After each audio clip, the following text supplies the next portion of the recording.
بسم الله الرحمن الرحيم إنا نحن نزلنا الذكر وإنا له لحافظون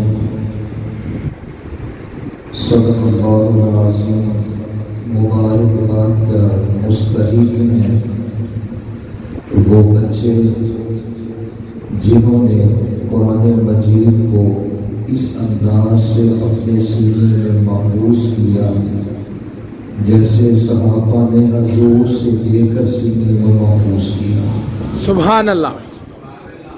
اصل میں جو قرآن بچہ حفظ کرتا ہے نا، یہ اپنے لیے نہیں ہوتا، باپ کے لیے، والدین کے لیے ہوتا ہے۔ بچوں کو پڑھایا کرو اپنی نجات کے لیے۔ حضرت شیخ، حضرت حکیم الامت بھی ان کو کہا جاتا ہے، حکیم الاسلام بھی کہا جاتا ہے، اور دارالعلوم دیوبند کے معتمد بھی رہے ہیں حضرت مولانا قاری محمد طیب صاحب۔ یہ حضرت قاسم نانوتوی کے پوتے بھی تھے۔ جب انہوں نے قرآن پاک مکمل کیا، باپ نے دعوت کے ساتھیوں کی بلایا کھانے پہ، اور کھانا کھلانے کے بعد حضرت مفتی طیب صاحب کے والد صاحب ایک کمرے میں علیحدہ چلے گئے اور آنکھوں سے آنسو جاری ہو گئے، رونا شروع کر دیا۔ یہ بات قابل توجہ ہے۔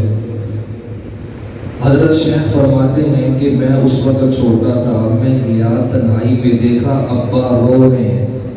میں نے کہا ابا حضور کیوں رو رہے ہیں؟ کہنے لگے بیٹا آج جس جگہ پر بیٹھا میں رو رہا ہوں، کل قاسم نانوتوی یعنی میرا باپ یہاں بیٹھ کر رو رہا تھا جب میں نے حفظ کیا تھا۔ اللہ۔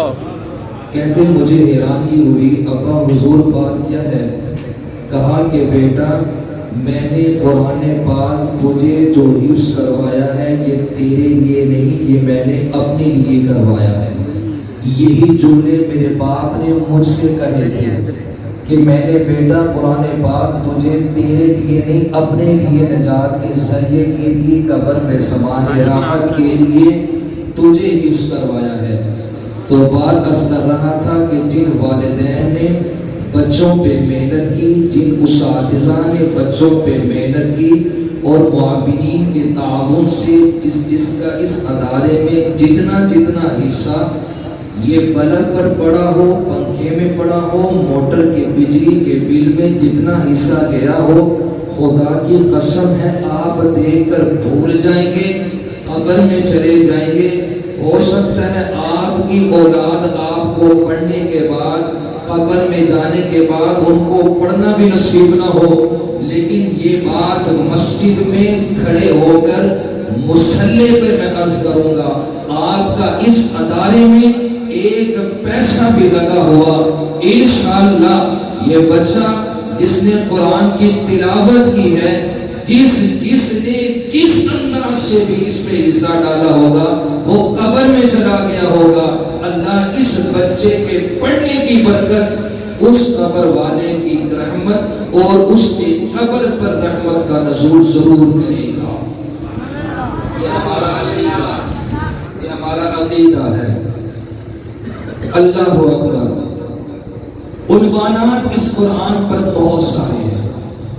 قرآن اس کا اعجاز الگ عنوان، قرآن اس کی حفاظت الگ عنوان، قرآن اس کی عظمت اور فضیلت الگ عنوان۔ لیکن چونکہ یہ حفظ قرآن کی اور تراویح میں قرآن پاک مکمل کرنے کی مجلس ہے، حافظ قرآن، قرآن کی حفاظت کرنے والا، حالانکہ اصل قرآن کی حفاظت کرنے والا کون ہے؟ اللہ ہے۔ کون ہے؟ اللہ ہے، جس نے خود کہا اِنَّا نَحْنُ نَزَّلْنَا الذِّكْرَ وَإِنَّا لَهُ لَحَافِظُونَ۔ اے میرے بندو میں نے اس ذکر کو نازل کیا ہے، اس کی حفاظت کی ذمہ داری بول اس کی حفاظت کی ذمہ داری. وہ کہتے ہیں میں حافظ ہوں. وہ عرشوں پر اللہ حافظ ہے.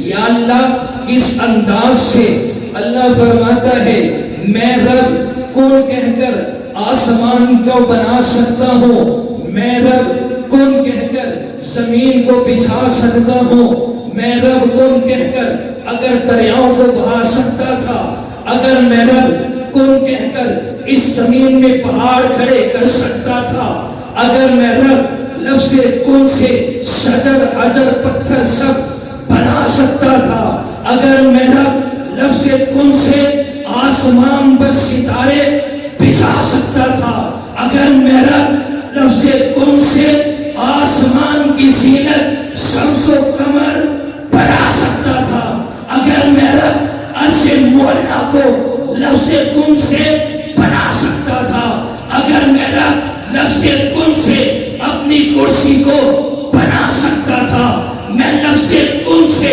قرآن کی حفاظت کی ذمہ داری بھی اٹھا سکتا تھا. نہیں, بلکہ میں اس دھرتی پر ایسے ننھے معصوم بچے پیدا کروں گا جو صبح سے لے کر شام تک قرآن کی تلاوت کر کے ایک ایک جملے کو, ایک ایک سجدے کو, ایک ایک آیت کو, ایک ایک رکوع کے سپاروں کو ملا کر منزلیں بنا کر سینوں میں محفوظ کر کے بتائیں گے میں رب عرشوں پر اس انداز سے قرآن کی حفاظت کروں گا. لفظ کن سے نہیں بلکہ میں ان ننھے معصوم بچوں سے کہوں گا اٹھاؤ ان قرآن مجید کو سینوں سے لگا کر الحمدللہ کی تلاوت شروع کر دو, والناس پر ختم کر کے میں رب وہاں حفاظت کروں گا اور تم ننھے بچے اس دھرتی پر قرآن کی حفاظت کرنا. واہ سبحان اللہ. ایک وہ قرآن کی حفاظت کرنے والا, اس نے حافظ کو اپنے حافظوں سے عمدہ نام دے دیا کہ یہ ننھا بچہ قرآن سینے میں محفوظ کرتا ہے. میں نے قرآن کی آیت پڑھی, فرمایا انا نحن نزلنا ذکر, ہم نے اس ذکر کو نازل کیا. میں تحفظ قرآن پر اپنے بچوں سے ابھی 9th کلاس کی جو اسلامیات چینج ہوئی, اسلامیات کے لازمی میں پہلا ہی چیپٹر حفاظت قرآن کا آتا ہے. میں بچوں کو پڑھا رہا تھا, قرآن کی آیت آ گئی حفاظت قرآن کے حوالہ سے, انا نحن نزلنا الذکر, ہم نے اس ذکر کو نازل کیا. ایک بچہ کھڑا ہو کر کہنے لگا سر جی میرا سوال یہ ہے, یہاں اللہ نے قرآن کا لفظ تو استعمال ہی نہیں کیا, اللہ نے کہا کہ میں نے اس ذکر کو نازل کیا ہے, پھر آپ نے ہمیں حفاظت قرآن کا پہلا پیرا پڑھاتے ہوئے جہاں آسمانی کتابوں کا ذکر آیا آپ نے کہا تھا تورات بھی آسمانی کتاب ہے, انجیل بھی آسمانی کتاب ہے, زبور بھی آسمانی کتاب ہے. استاد جی بات عرض کرنی ہے کہ یہاں اللہ نے جس ذکر کی حفاظت کی ذمہ داری اٹھائی ہے آپ کہتے ہیں وہ قرآن ہے, لیکن مجھے اس آیت میں قرآن کا لفظ نظر ہی نہیں آیا, یہاں تو ذکر مراد ہے. پھر سوال یہ ہے اس ذکر سے تورات بھی مراد ہو سکتی ہے, اس ذکر سے انجیل بھی ہو سکتا ہے, اس ذکر سے زبور بھی ہو سکتے تھے, صحائف ابراہیمیہ بھی ہو سکتے تھے, لیکن آپ قرآن کی بات کرتے ہیں. اللہ نے نحن نزلنا قرآن نہیں کہا, نزلنا ذکر کہا ہے. ذکر سے مراد آسمانی کتاب اور بھی ہے, وہ بھی تو نہیں جا سکتی تھی. میں نے یہ بات عرض کی بیٹا تو مدارس میں نہیں گیا ورنہ میں تجھے جواب دیتا. علماء یہ کہتے ہیں دو الفاظ ہیں, ایک کا تعلق باب افعال کے ساتھ ہے, ایک کا تعلق باب تفعیل کے ساتھ ہے. ایک ہے انزل ینزل انزالا اور دوسرے کا تعلق باب تفعیل کے ساتھ ہے, نزل ینزل تنزیلا.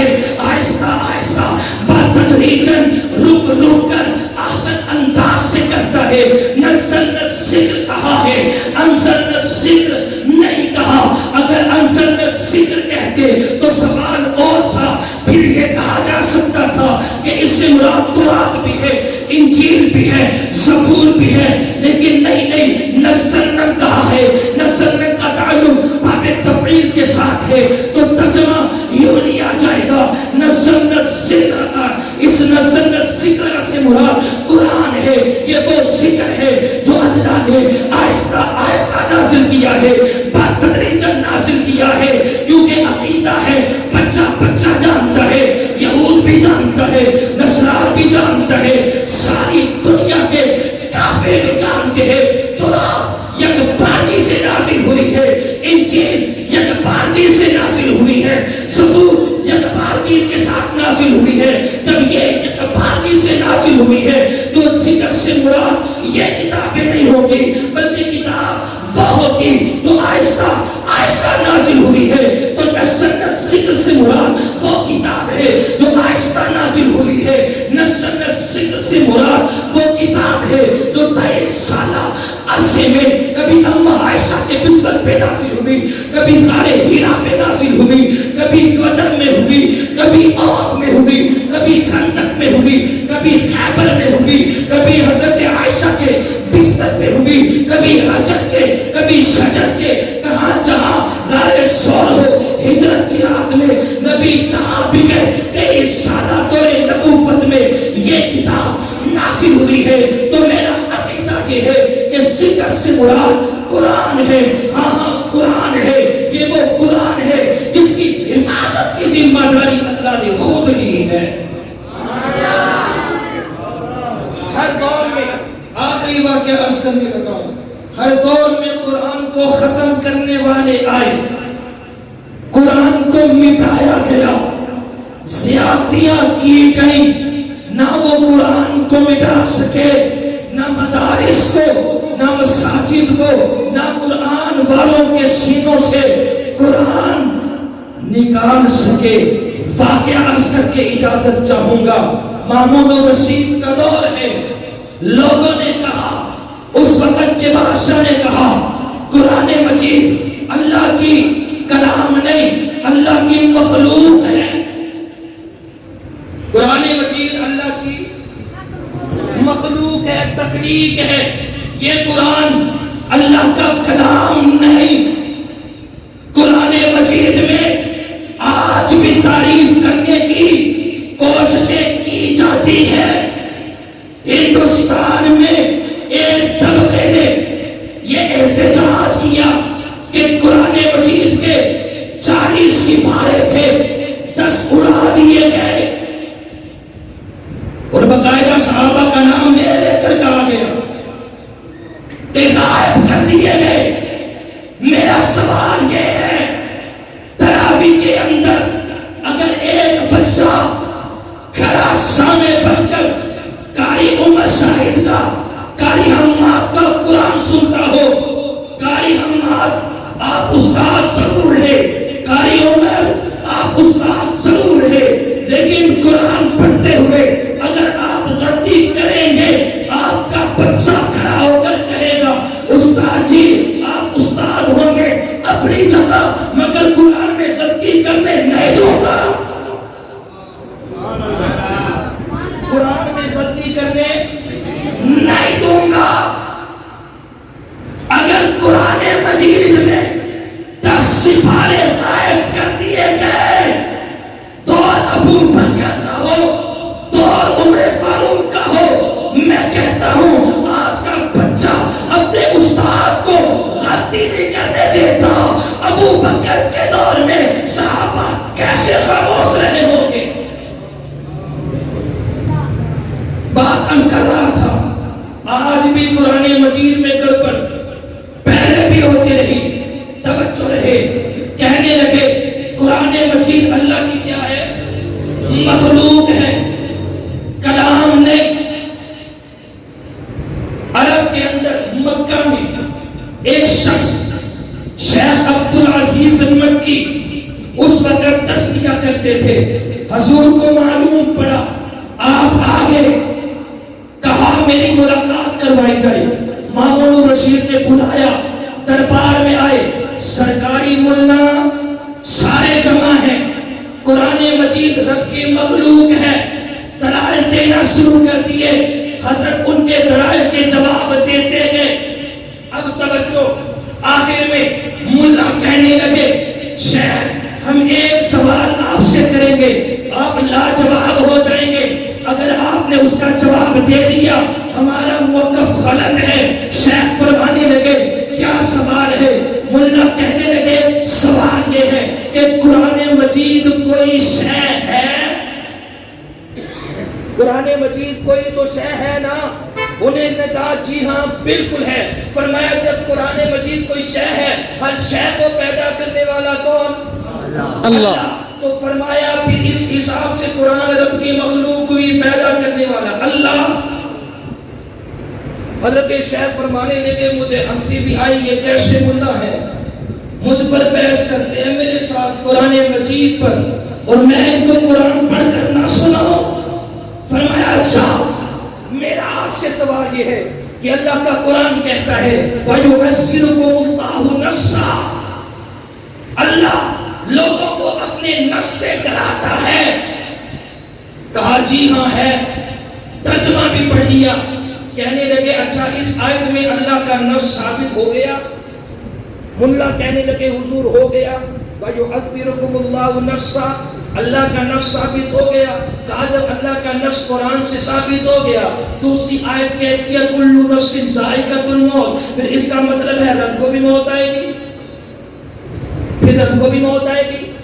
میں تھوڑی سی بات ذرا عقل کی صلاحیتوں کو ذرا جگائیں.